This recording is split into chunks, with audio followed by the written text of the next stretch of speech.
Assalamualaikum warahmatullahi wabarakatuh. Alhamdulillah, wassalatu wassalamu ala rasulillah.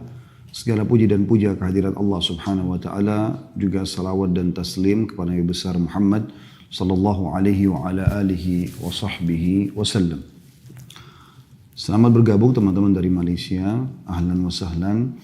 Semoga ini adalah bukan pertemuan pertama dan akan terus terjalin hubungan yang baik di antara sesama muslim dan juga sesama negara, dan semoga insya Allah agama mulia yang kita anut ini menjadi penyambung hubungan yang baik di antara kita tanpa melihat dari mana asalnya dan bagaimana bentuk, rupa dan juga postur tubuhnya. Yang penting apa yang disampaikan, kalau itu benar, kalau Allah, kalau Rasul, Allah berfirman, Rasulullah SAW bersabda, maka sudah selayaknya setiap muslim di muka bumi ini menerimanya. Dan saya juga berbicara di sini bukan berarti saya lebih tahu daripada Bapak Ibu sekalian, tapi karena kita menjalankan firman Allah Subhanahu wa taala, fadzakir fa inna dzikra tanfa'ul mu'minin. Saling memberikan peringatanlah karena peringatan sangat bermanfaat bagi orang-orang beriman. Juga menjalankan sabda Nabi SAW, ad-dinun nasihah. Agama ini isinya semuanya nasihat. Kesempatan ini teman-teman sekalian, kita akan membahas tentang obat gundah dan gelisah.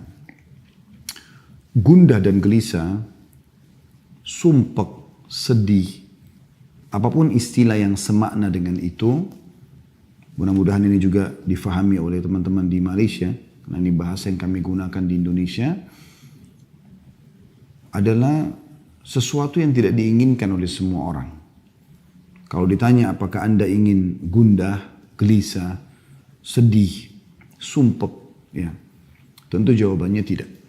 Karena semua orang tahu pada saat dia sedang gundah, gelisah, sedih, kepalanya pening, pusing, hatinya tidak tenang, dia juga tidak produktif secara otomatis. Secara otomatis dia tidak akan bisa produktif untuk melakukan banyak kegiatan-kegiatan. Karena memang seluruh energi dia tersirap dengan permasalahan yang sedang menjadi beban buat dia. Oleh karena itu teman-teman sekalian, setiap muslim harusnya memang menghindari masalah ini. Ya. Dan kalau Anda tanya kepada saya bagaimana cara menghindarinya, maka saya akan sebutkan dulu sebabnya. Sebab dalam Islam datangnya gundah, ya, sedih, gelisah itu justru dari dua hal. Dangkalnya pemahaman agama terhadap agama dan juga dosa yang dilakukan. Kalau Anda faham agama Anda, maka Anda akan kembali kepada hadis Nabi SAW riwayat Bukhari Muslim, bahwasanya sungguh mengagumkan perkara seorang mukmin, kata Nabi SAW, dan itu tidak dimiliki kecuali oleh orang mukmin saja. Kalau dia diberikan, dan semua perkaranya baik, semua urusannya baik.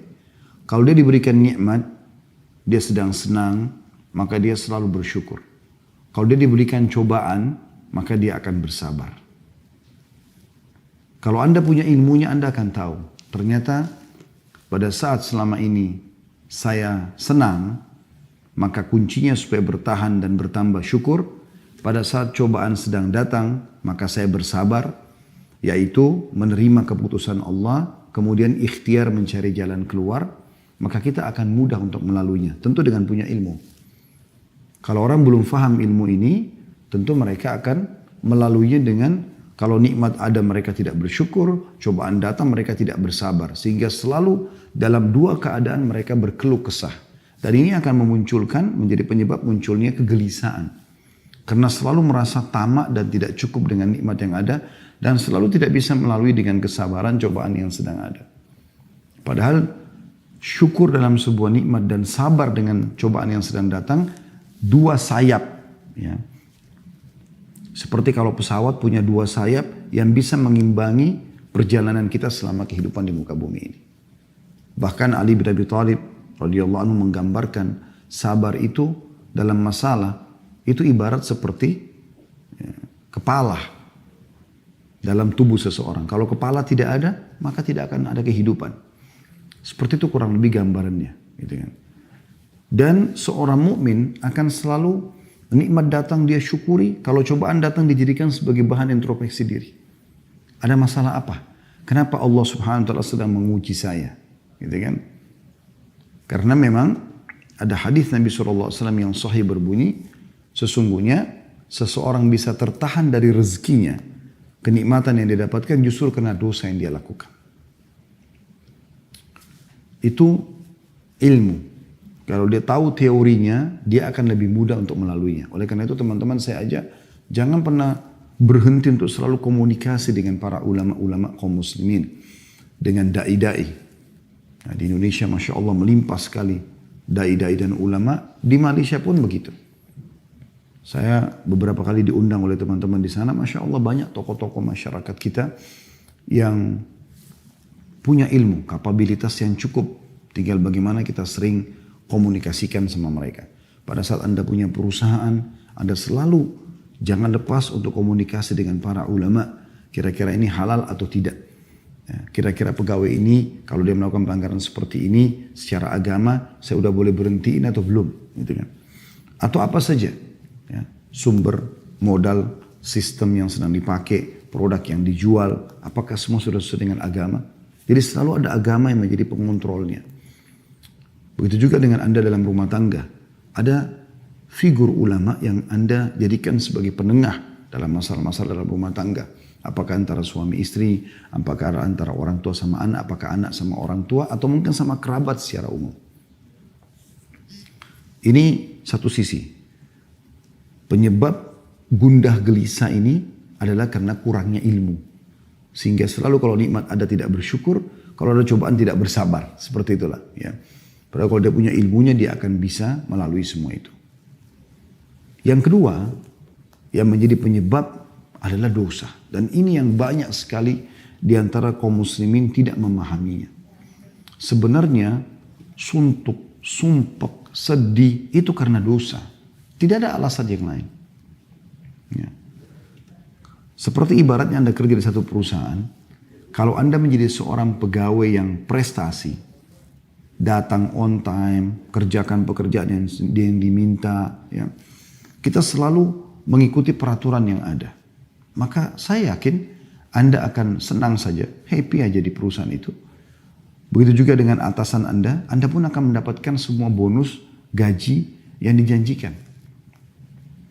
Berbeda sekali dengan pegawai yang ugal-ugalan. Dalam bahasa Indonesia ugal-ugalan. Orang yang teledor, lalai. Dia datang kapan dia mau, pekerjaan tidak selesai, sering melanggar peraturan-peraturan. Maka kita akan temukan orang seperti ini akan ada tekanan-tekanan dari perusahaan. Ancaman-ancaman, mengurangi fasilitas dia. Sehingga membuat dia jadi gelisah. Dia sendiri melahirkan kegelisahan itu. Kegundahan itu muncul karena perbuatan dia. Jadi karena pelanggaran. Kalau tidak ada pelanggaran tidak akan terjadi hal itu. Oleh karena itu teman-teman jangan pernah dianggap remeh sedikit pun tentang masalah pelanggaran. Kita kembali kepada histori awal ayah kita Adam alaihissalam. Nabi Adam alaihissalam diciptakan oleh Allah Subhanahu wa taala lalu diletakkan di surga. Kita sudah tahu semuanya. Taruh di surga bersama istrinya Hawa alaihi wassalatu wassalam. Allah Subhanahu wa taala menyuruh Nabi Adam dan Hawa boleh menikmati apa saja di surga. Semuanya, istanahnya, buah-buahannya, airnya, semuanya. Allah menguji Nabi Adam AS dengan mengatakan, hanya jangan sentuh satu pohon ini. Ini saja. Karena ini saya melarangnya kata Allah. Sudah selesai. Iblis datang mengganggu Adam AS. Lalu membisikkan bisikannya yang menggoda. Mengatakan, wahai Adam, sesungguhnya engkau tidak dilarang memakan buah ini kecuali karena kalau kau makan kau akan jadi kekal. Kau tidak akan melalui proses kematian. Maka Nabi Adam pun tergoda lalu kemudian memakan buah tersebut. Lalu karena kemaksiatan kepada Allah ini Allah hukum Adam alaihissalam. Coba teman-teman kita renungi dulu firman Allah Subhanahu wa taala. Saya berharap teman-teman buka di aplikasi handphonenya Al-Quran. Surah Toha, surah nomor 20. Ayatnya 121 sampai 127.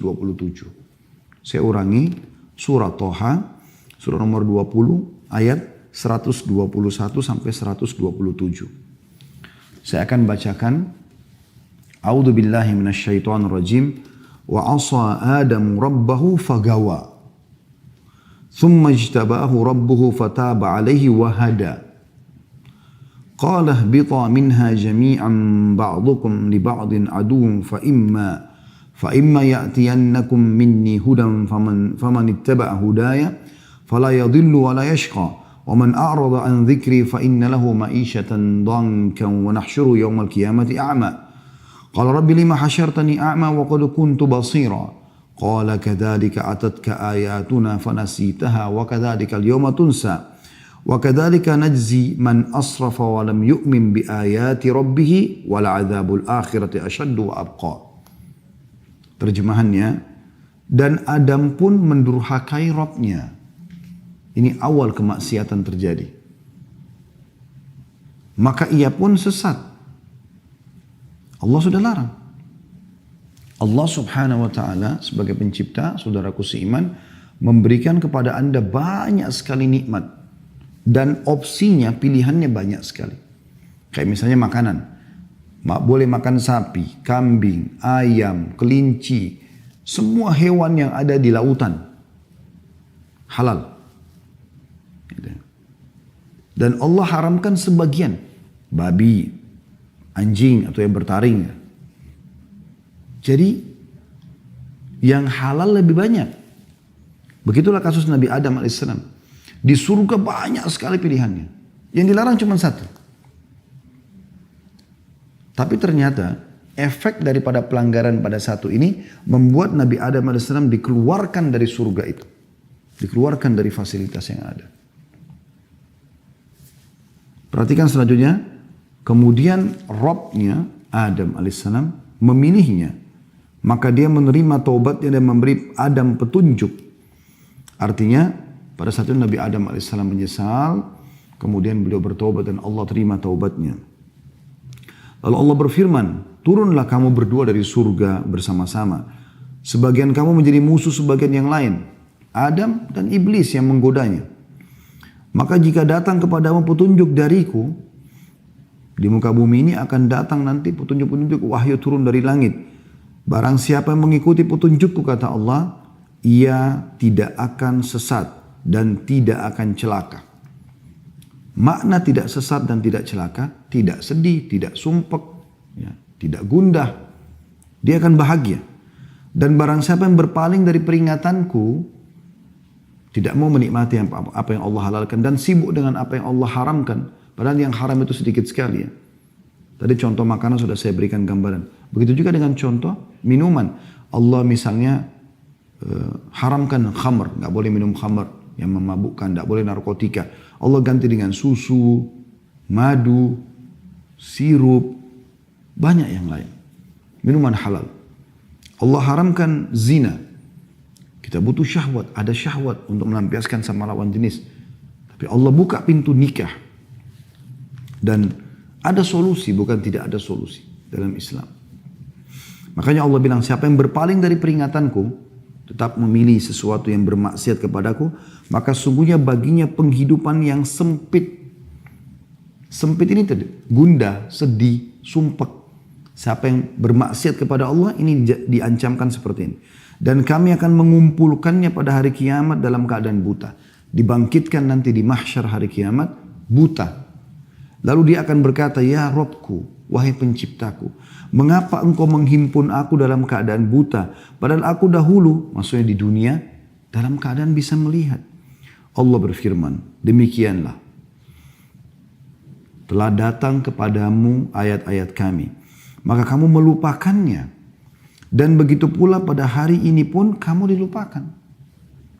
Ya, hari kiamat tidak akan dilihat oleh Allah SWT. Dan demikianlah kami membalas orang-orang yang melampaui batas dan tidak percaya terhadap ayat-ayat Rabbnya. Maksudnya sudah dilarang, kenapa masih dilanggar? Sudah diperintahkan, kenapa enggak dikerjakan? Dianggap oleh Allah melampaui batas dan tidak percaya dengan ayat-ayat Allah. Dan sungguhnya azab di akhirat itu lebih berat dan lebih kekal lagi. Kita bisa lihat di sini teman-teman sekalian, dalam ayat-ayat ini sangat jelas bagaimana Allah Subhanahu wa taala memastikan di ayat 123-nya, "Faman ittaba'a hudaya fala yadhillu wa la yashqa." Barang siapa yang mengikuti petunjukku maka ia tidak akan sesat dan tidak akan celaka. Artinya dia akan bahagia. Di 124-nya Allah mengatakan, "Wa man a'rada an dzikri fa inna lahu ma'isyatan danka." Ya, dongka. Dan siapa yang berpaling dari peringatanku, nggak mau mengerjakan apa yang aku perintahkan, menikmati yang halal dan mau bermaksiat kepadaku buat yang haram, maka sesungguhnya baginya kehidupan yang sempit. Coba dengar teman-teman di potongan ayat ini. Bagaimana Ibnu Katsir rahimahullah, ahli tafsir yang masyhur punya tafsir Quranul Azim, di jilid 3 halaman 164 menjelaskan. Dia mengatakan, di dunia dia tidak akan mendapatkan ketenangan dan ketentraman bagi orang yang bermaksiat kepada Allah. Hidupnya akan sumpek, suntuk, sedih, gelisah. Sebanyak apapun harta yang dia milikin, gak pernah cukup. Rumahnya mewah, gelisah di dalamnya. Karena berisi dengan hal-hal yang haram. Ada orang rumahnya gubuk, kecil, biasa, miskin, susah. Pas-pasan hidupnya, tapi tenang jiwanya. Nah itu karena jauh dari kemaksiatan. Kata beliau, di dunia, orang-orang yang bermaksiat, dia tidak akan mendapatkan ketenangan dan ketentraman. Hatinya gelisah yang diakibatkan kesesatannya.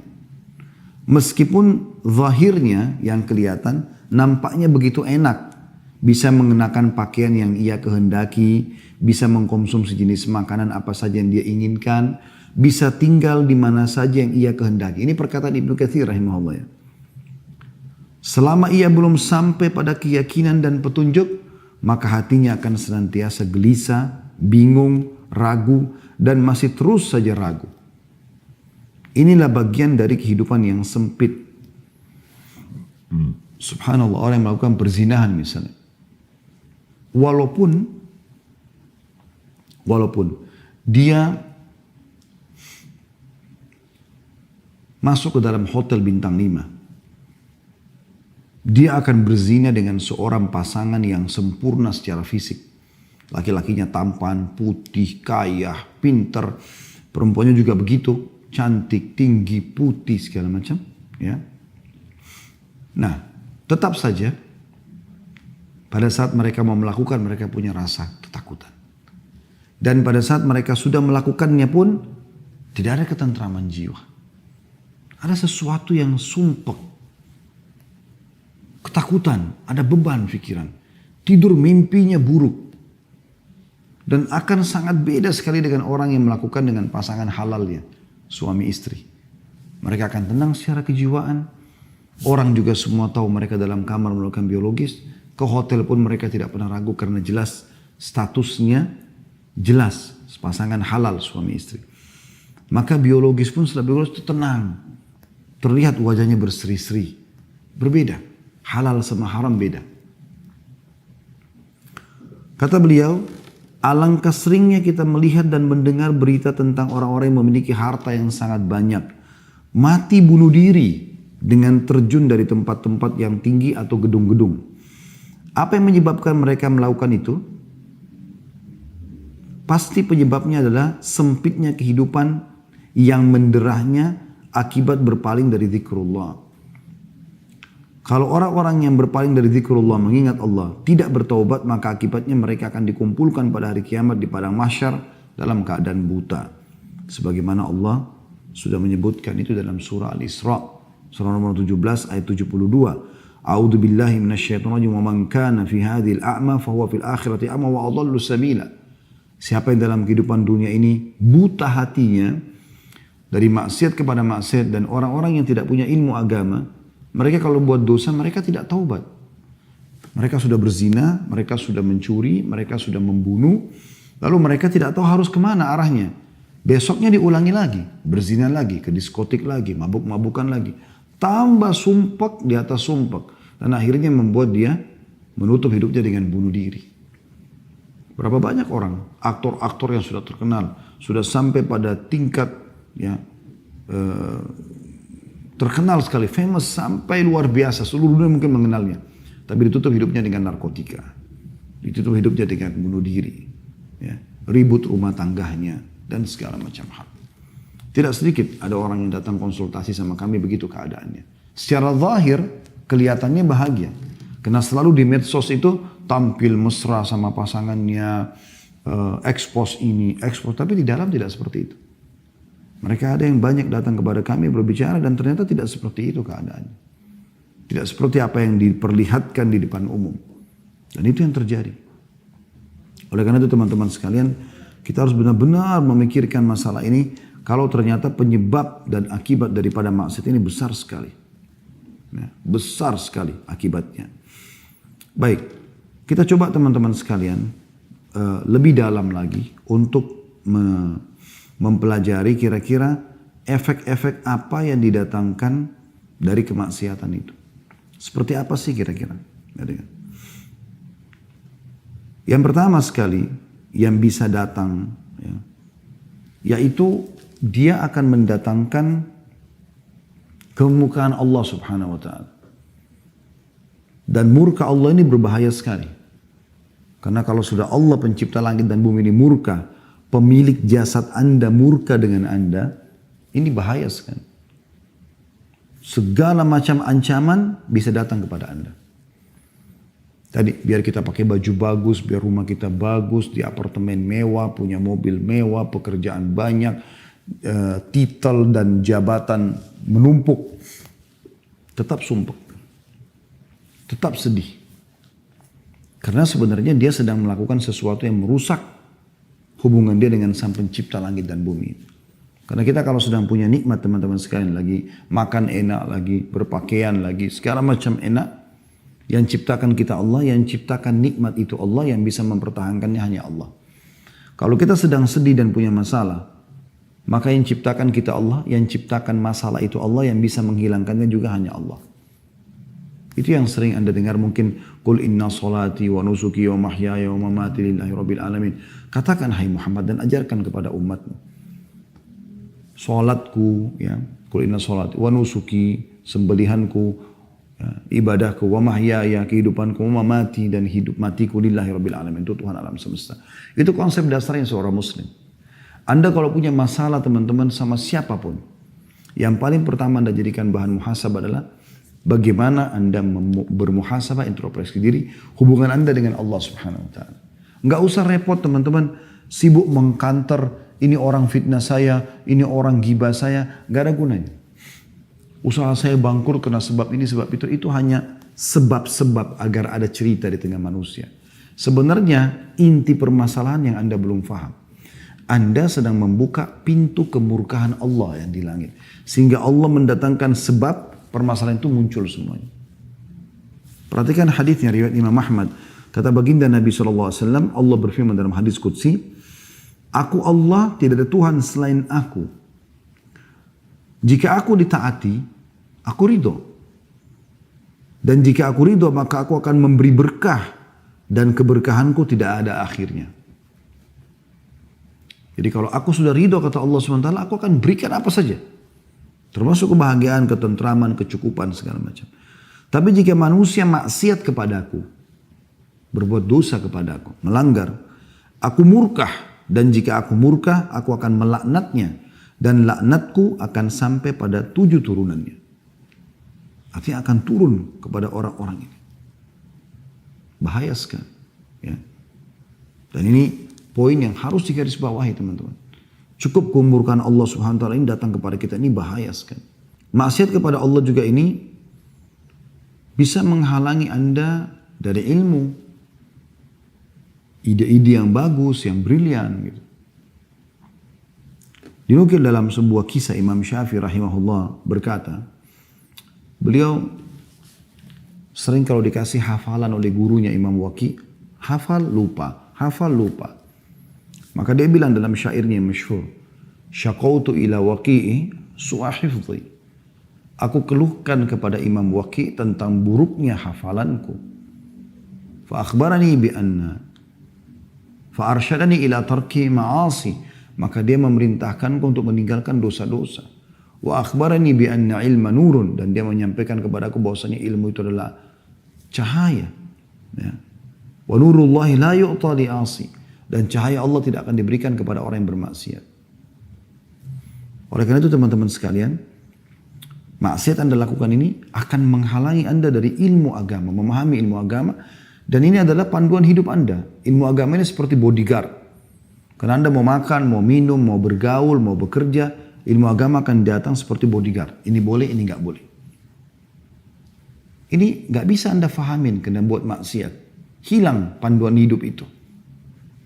Begitu juga Anda tidak punya ide-ide lagi untuk bisa ya, mengembangkan usaha apa. Susah. Karena kemaksiatan yang sedang terjadi. Sebaliknya orang-orang yang taat, orang yang beriman itu akan lebih mudah bagi dia. Yang ketiga, akan terhalangi dari rezeki yang Allah berikan. Disebutkan dalam sebuah hadis riwayat Ahmad, kata baginda Nabi SAW, sesungguhnya seseorang akan diharamkan dari rezekinya sebab perbuatan dosa yang ia lakukan. Jadi ada rezeki-rezeki yang harusnya sampai kepada Anda, tapi kan Anda bermaksiat maka tidak dapat. Ya. Ini satu kerugian yang luar biasa. Kemudian yang keempat teman-teman sekalian, tadi itu yang ketiga ya. Pelaku-pelaku maksiat ini akan dijauhi oleh manusia. Misalnya orang khianat, pendusta, ya, orang yang suka fitnah, adu domba. Ini semua teman-teman akan dijauhi oleh manusia. Nggak ada orang yang suka sama dia. Dan ini masalah lain dalam hidupnya dia. Dan ini juga akan membuat orang sumpek, sedih. Karena memang tidak ada orang yang mau berteman sama dia. Yang kelima, nampak di ronah wajahnya itu tanda-tanda perbuatannya. Dikatakan oleh Ibnu Abbas radhiyallahu anhu, sesungguhnya perbuatan maksiat itu meninggalkan bekas hitam di wajah, noda hitam dalam hati. Lemah pada fisik, sempit dalam rezeki, dan kebencian dalam hati manusia. Ini kata sahabat Nabi Ibnu Abbas radhiyallahu anhu. Jadi ini semua rangkumannya sumpek, sedih ya. Saya ulangi kata beliau, sesungguhnya perbuatan maksiat meninggalkan bekas hitam di wajah. Entah seperti apa. Tapi orang kalau lihat kayak nggak ada cahaya wajah itu. Ada mungkin orang miskin, hidupnya susah, tapi karena selalu taat kepada Allah, wajahnya bercahaya. Kalau Allah bisa memberikan kepada kita digabungkan, alhamdulillah, kita sudah kaya, mampu, pintar, maka Allah berikan gabungan antara pencahayaan di wajah dan juga rezeki yang melimpah. Noda hitam dalam hati, hatinya kelam, sumpek. Karena kalau hati terang, dia akan senang, bahagia. Kemudian lemah pada fisik, mudah sakit, kena penyakit-penyakit kronis. Kita temukan Masya Allah orang-orang yang saleh dan saleha jauh dari semua ini. Bahkan kita temukan hidupnya husnul khatimah. Meninggal masih dalam keadaan sehat, umur 70 tahun, 80 tahun. Dalam keadaan sujud, baca Quran, lagi sholat Jumat, meninggal dunia. Beda dengan ahli maksiat ini, meninggal dalam keadaan tabrakan, narkotika, ya, di penjara dan segala macam hal. Kemudian sempit dalam rezeki. Dan yang terakhir kebencian manusia. Orang tidak suka dengan orang-orang yang berbuat maksiat ini. Secara fitrah. Orang yang suka, walaupun tampan, walaupun cantik, tapi lisannya tajam, suka nyakitin orang, orang gak suka berteman sama dia. Dan ini hal yang luar biasa teman-teman sekalian. Yang harus diperhatikan baik-baik. Efeknya luar biasa. Kemudian yang keenam, lidahnya itu bisa menjadi clue pada saat meninggal. Ajal datang. Umumnya ahli maksiat ini susah untuk syahadat. Ya. Susah untuk beribadah kepada Allah subhanahu wa ta'ala. Dia akan tutup hidupnya dengan perbuatan buruk. Disebutkan dalam sebuah hadis yang sahih. Bahwasanya Nabi SAW bersabda. Ya, Allah akan menutup hidup seseorang hamba sesuai dengan hal yang ia biasa lakukan. Jadi kalau teman-teman mau lihat orang ini husnul khatimah atau su'ul khatimah, apakah hidupnya baik atau buruk, ya, itu teman-teman sekalian lihat beberapa hari sebelum dia meninggal. Dia kalau terbiasa mengerjakan satu perbuatan dalam hidupnya walaupun manusia tidak tahu, Allah akan buat dia melakukan itu. Misal contoh, selama ini orang tidak pernah tahu dia itu berzina misalnya. Maka pada saat mau meninggal, dia akan melakukan perbuatan itu sehingga nanti Allah tutup hidupnya dengan itu. Wa na'udzubillah. Atau khamr, atau mencuri, atau riba, atau apa saja. Dan sebaliknya orang-orang yang terbiasa dengan perbuatan amal soleh, Allah akan tutup hidupnya beberapa hari sebelum dia meninggal dengan maksimal mengerjakan ibadah itu. Misalnya dia biasa baca Quran, biasa sholat malam, biasa sholat duha, biasa sholat di masjid. Nanti Allah tutup hidupnya dengan itu. Dan ini bahaya sekali. Berarti orang yang terbiasa bermaksiat teman-teman, Allah akan tutup dia dengan itu. Allah permalukan di dunia dia dengan dia melakukan kemaksiatan tersebut, lalu kemudian dia akan meninggal dalam keadaan berbuat maksiat itu. Dan ini efek yang luar biasa. Yang lebih luar biasa lagi teman-teman, yang terakhir adalah yang ke-8 ya, kurang lebih. Itu bisa terwariskan perbuatan-perbuatan buruk ini. Sebagaimana amal soleh juga bisa terwariskan. Sekarang kalau terwariskan itu begini maksudnya. Teman-teman kalau biasa melakukan satu kemaksiatan, Anda kan akan kerjakan itu, akan dilihat oleh anak-anak.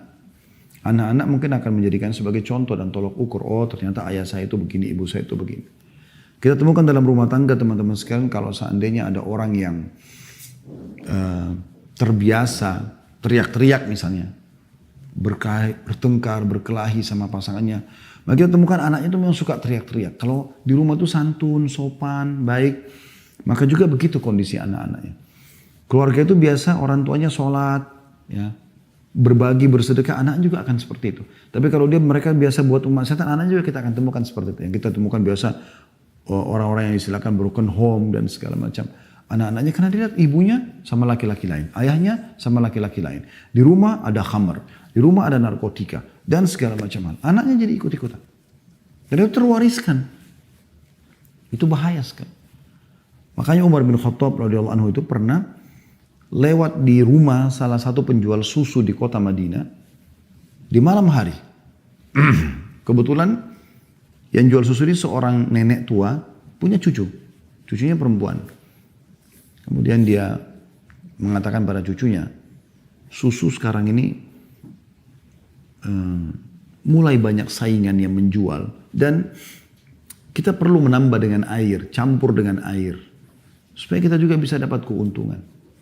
Kata cucunya, perempuan juga cucunya mengatakan kepada neneknya, kalau Umar tahu, Umar akan marah dengan kita.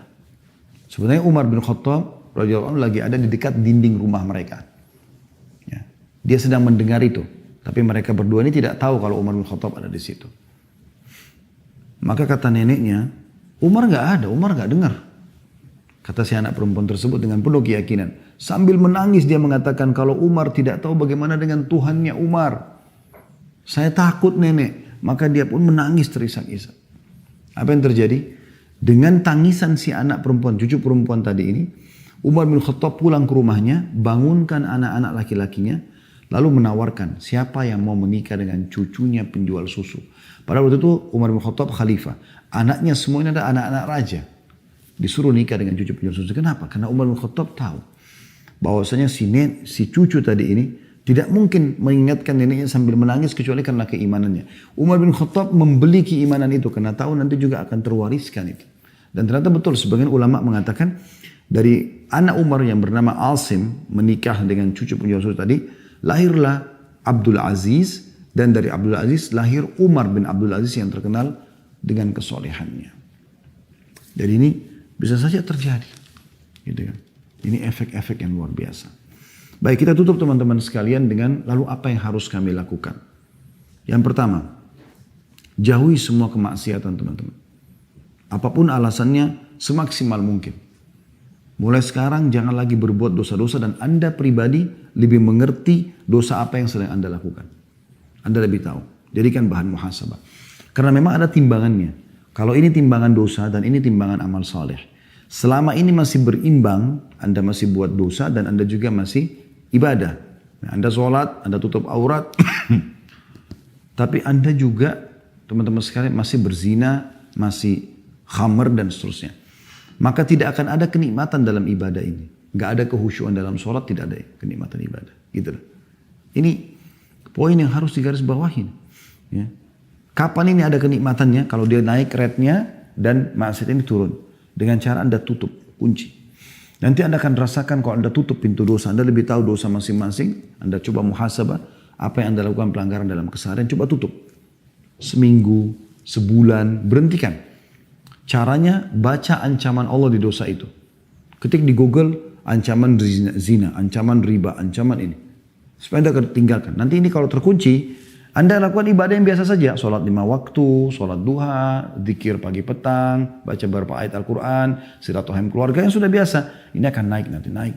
Nanti Anda akan rasakan kehusyuan yang luar biasa. Yang Anda tidak rasakan sebelumnya. Kan begitu. Jadi tinggalkan semua maksiat. Karena maksiat itu untuk dipelajari dan ditinggalkan. Kalau Anda pernah lakukan dulu, bertaubat kepada Allah. Taubat itu adalah tiket VIP untuk menuju kepada surga Allah SWT. Dan juga mengembalikan semua fasilitas di dunia. Karena dengan taubat, berarti dimaafkan kesalahan kita, rezeki akan datang kepada kita di dunia. Dan di akhirat kita akan selamat masuk surga insya Allah. Yang kedua teman-teman sekalian. Jadikan sebagai bahan introspeksi diri. Selain jauhkan maksiat. Kalaupun sampai sudah terjadi sumpek dan sedih itu, jadikan bahan muhasabah.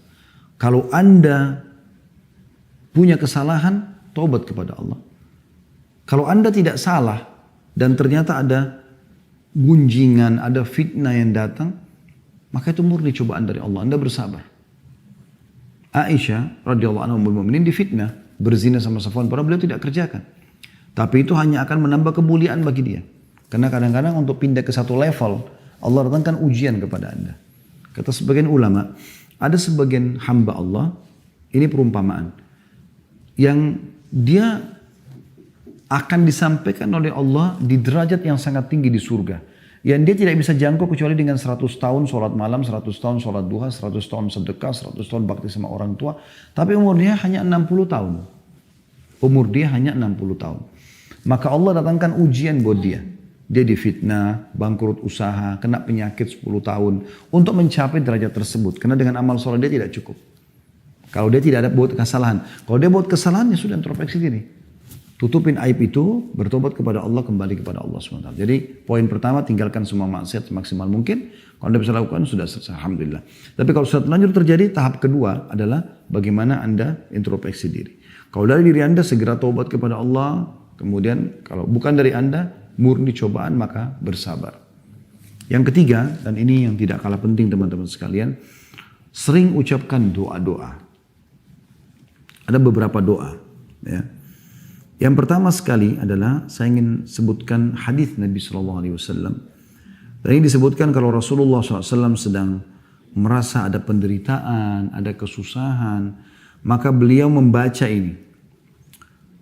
Dalam hadis dikatakan, dari Ibnu Abbas radhiyallahu anhuma bahwasanya Nabi SAW berdoa ketika kesusahan, misalnya pasukan perang, beliau berharap bisa menang, gitu kan.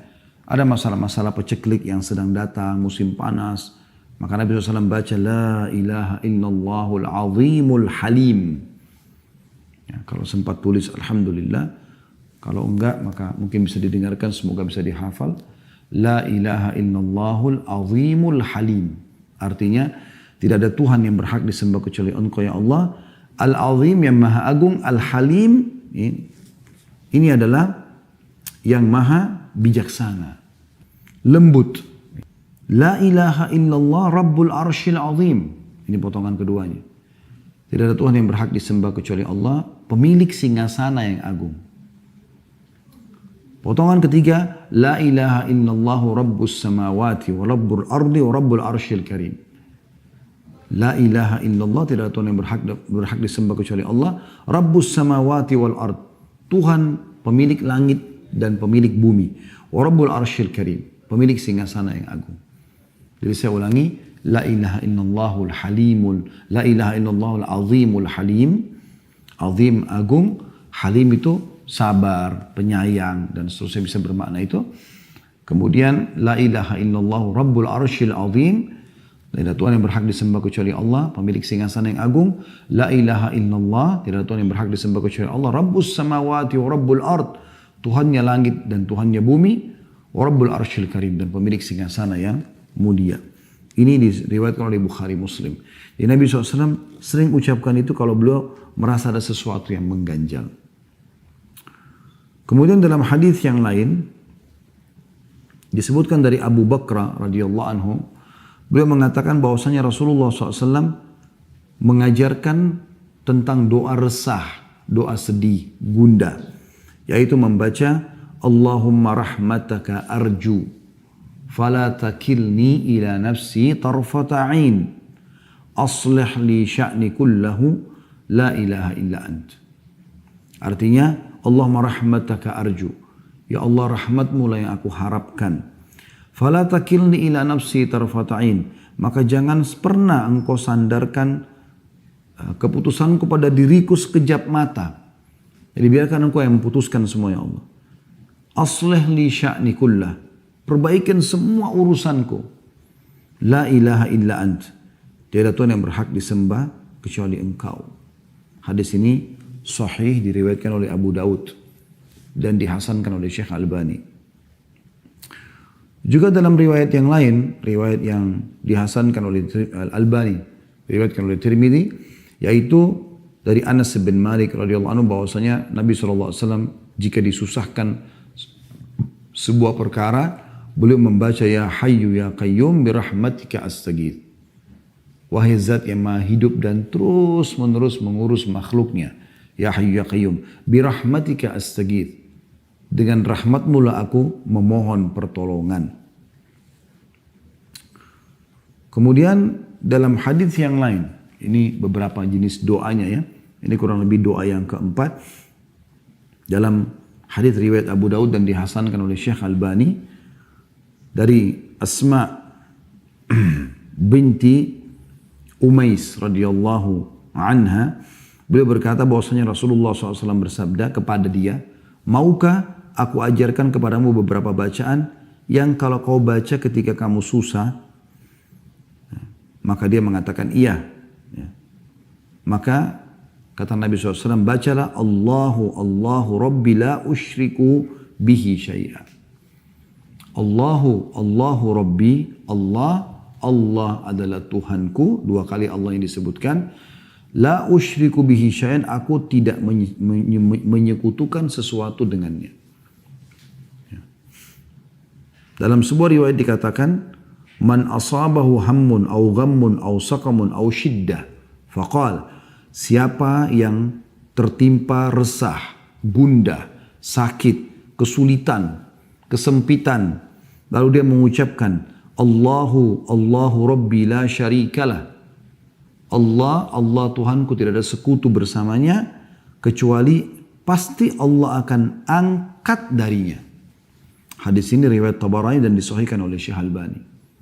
Ya, jadi kita baca ringkas kan, Allah Rabbi la syarikalah. Udah kita ulangi zikir itu. Maka ini akan menjadi penyebab diangkatnya permasalahan kita.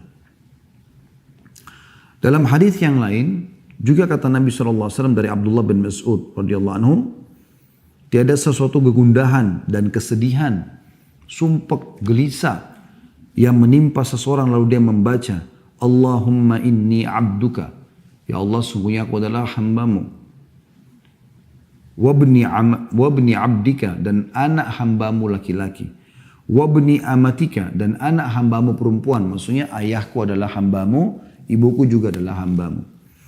Nasiyati biyadik, ubun-ubunku, ini bagian tengah kepala, di tanganmu. Madin fiyya hukmu, berjalan berlaku keputusanmu padaku. Adlun fiyya qada'uk, sangat adil keputusanmu padaku. As'aluka bikulli ismin huwalak, aku memohon kepada semua nama yang kau miliki. Sammaita bihi nafsak, engkau menamakan dirimu dengannya.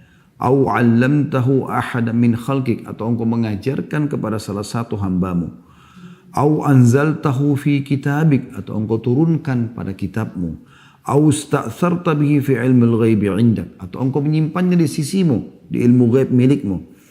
Antaj'al Qur'an rabi'a qalbi, agar engkau menjadikan Al-Quran sebagai penghibur hatiku. Wa nura sadri, cahaya dadaku. wajila'a huzni wa dhahaba hammi. Dan penghibur kesedihanku, juga penghibur kegelisahanku. Ya. Kata Nabi SAW, ya, siapa yang membaca ini, maka Allah akan mengganti kesedihannya menjadi kesenangan. Allah akan ganti kesedihannya menjadi kesenangan. Jadi ini wasiat Nabi SAW. Memang sedikit panjang, tapi ini kalau anda hafal insya Allah dan anda amalkan, dijamin ya, oleh Nabi SAW akan mendapatkan jalan keluar. Begitu juga teman-teman sekalian dengan doa Zannun. Disebutkan dalam Zannun ini Nabi Yunus ya. Pada saat beliau di dalam perutnya ikan, ya, beliau mengucapkan la ilaha illa anta subhanaka inni kuntu minadh dhalimin. Tidak ada Tuhan yang berhak disembah kecuali Engkau, Maha Suci Engkau ya Allah, aku termasuk orang-orang zalim. Ada sebuah riwayat, gitu kan, disebutkan oleh Sa'ad radhiyallahu anhu, beliau mengatakan, kami pernah duduk-duduk bersama Nabi Muhammad SAW, lalu beliau bersabda, maukah aku beritahukan kepada kalian sesuatu jika salah satu dari kalian didatangi kesusahan, musibah dari musibah-musibah dunia, ia berdoa dengannya niscaya akan dilepaskan darinya, akan selesai permasalahannya. Lalu beliau dijawab, tentu kami mau wahai Rasulullah. Kata Nabi SAW, doa Zannun yang ditelan oleh ikan, yaitu la ilaha illa anta subhanaka inni kuntu minadh dhalimin. Jadi ini beberapa jenis doa yang kita boleh baca, anjuran untuk baca. Ya, dan kalau misalnya anda belum menghafalnya, anda bisa tentunya kembali kepada doa dalam bahasa Indonesia, dalam bahasa Melayu, anda bisa sampaikan. Yang penting adab doanya, anda menghadap kiblat, anda lebih baik berudu, ya. Kalau mau lebih bagus lagi, anda sholat sunnah, taubat 2 rakaat. Selesai salam, anda mengangkat tangan ke langit, jangan lupa puji Allah dulu minimal, alhamdulillah. Kemudian baca salawat kepada Nabi SAW, wassalatu wassalamu ala rasulillah. Lalu bahasa Melayu itu bahasa Indonesia. Ya Allah, sungguhnya hambamu ini telah tertimpa penyakit yang sudah sekian tahun menderita. Ya. Angkatlah penyakit ini ya Allah, hanya Engkau lah yang bisa memberikan kesembuhan. Ya Allah, hambamu ini sudah lama menikah, belum memiliki keturunan.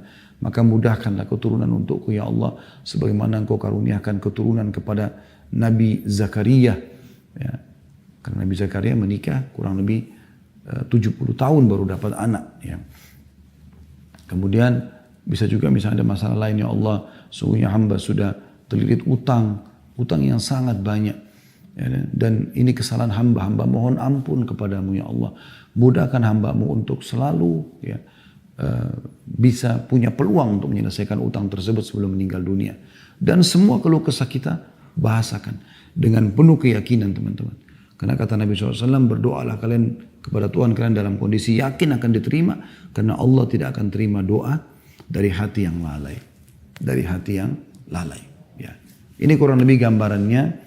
Kalau kita simpulkan sebenarnya jauhi kemaksiatan teman-teman sekalian.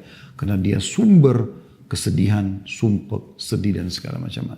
Bahkan salah satu dari para salafus saleh pernah berkata, aku tahu aku punya dosa kepada Tuhan Allah pada saat aku melihat perubahan sikap dari pasangan hidupku. Kebetulan karena dia laki-laki, dia mengatakan perubahan sikap dari istriku dan juga tungganganku. Bahkan tikus yang masuk ke dalam rumahku. Artinya orang kalau jaga hubungannya sama Allah SWT, Allah akan jaga semua fasilitas yang ada pada dia. Allahu a'lam.